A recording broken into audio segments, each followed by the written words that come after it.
前几天才有小朋友问我说，这个动作为什么要练那么大？很简单，配上器械就会非常合理。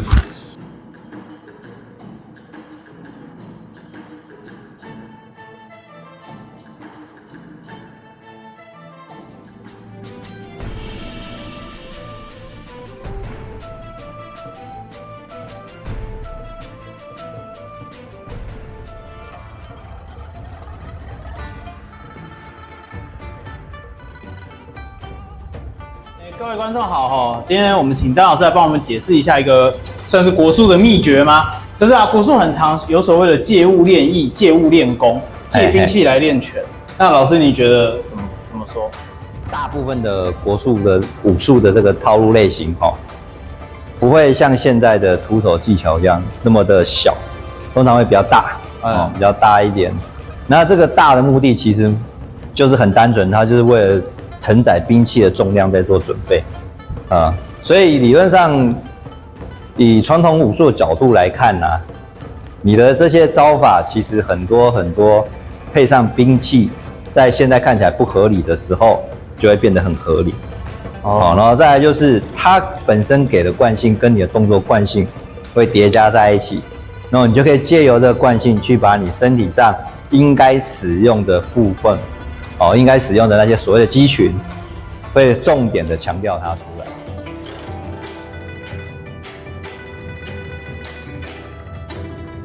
我们现在请老师讲一下，到底要怎么样用兵器来练拳。OK 来大家看这把是双手剑那你们从形意拳第一个动作劈拳开始，手举高往下嘛，对，手举高往下。那这个在徒手而言的话，大家会觉得那么大怎么打得到人，好像不大合理。但实际上，你把它配上器械去练习就会不一样。它练就是这个由上往下直接劈下来的力量。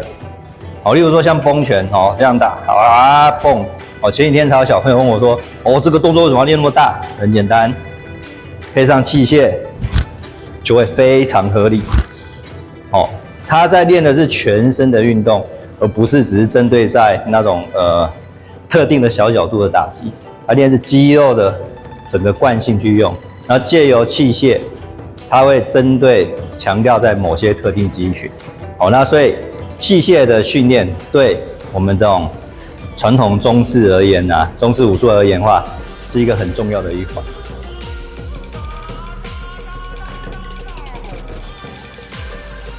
既然谈到兵器我们就要讲一下，因为兵器有各种不同的规格。那老师，你为什么会比较推荐这把剑？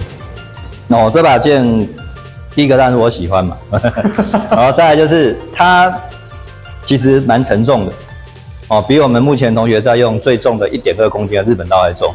它大概多重？13901390克，其实非常重。但很意外的是，它用起来不会重，它重心很好。因为它重心大概在重心大概7公分还8公分左右吧。大概在这个位置。大概这个位置这样子。OK。所以它重心比较偏后面一点点。但是有趣的是，你今天到一个轨迹，到一个角度过来以后，它重量又过去了。OK。所以以我们而言，这个器材非常适合我们的练习。这个大的动作。OK。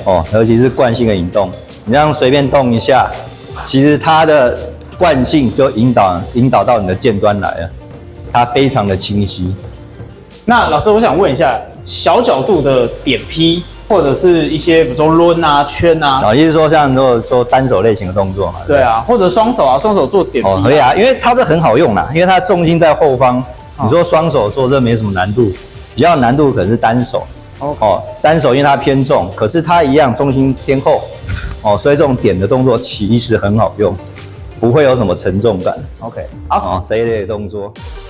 这把剑它其实真的蛮长的，它的刃长有85公分，然后它的柄长有28公分，总共113，快跟一个国小小朋友差不多了。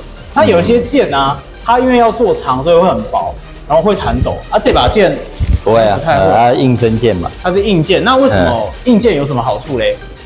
硬剑主要它力量传递会很清晰很明白啦你像做刺击的话，它尾巴不会抖动你可以去判断一下你刺激的品质如何啦，然后同时可以做，它是不是刚好到你要的位置？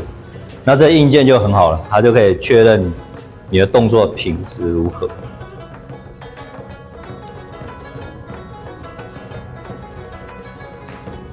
我想问一个问题哦，为什么这把剑是黑的？因为它不是塑钢，它其实是金属。哦，对啊，它是钢的嘛。这个其实是因为我们请我们厂商特别做防锈处理。OK。然后，而且我们刚才也讲嘛，其实定位在练习剑上，它并不要拿来做试展这件事情。OK。所以它其实两面的刃是平的，这把没有开刀，这是平的。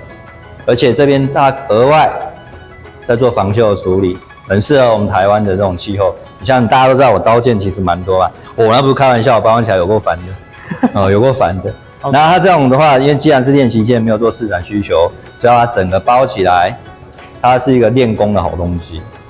然后在保养上也很适合我们台湾气候，省掉很多多余的麻烦手。它就变得很好处理，很好保养。OK， 好，那最后我再稍微讲一下这个副耳的部分啊。那各位都知道，日本刀是插腰带的嘛，中式啊通常会有所谓的双副耳。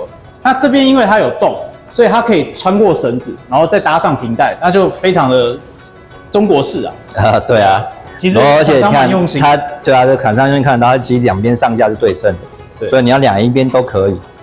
然后再来就是它这个是用那个应该叫塑钢吧，对不对？对，应该是塑钢。大家可以看它尾巴其实有留一个洞，大家也可以近拍一下。所以它如果真的到外面去胡搞瞎搞了。有什么水啊什么的，它会顺着它插下去的时候，顺着它再流出来，尽量不把水汽留在里面。像我们用木鞘的刀用久就知道，其实很怕一些水啊什么的粘附到里面去。尤其有时候我们试展那种草席没有用好，粘在鞘里面都有可能。那这个就避免了这个问题。所以这个鞘旗设计得很用心，对整把而言的使用有大大加分效果。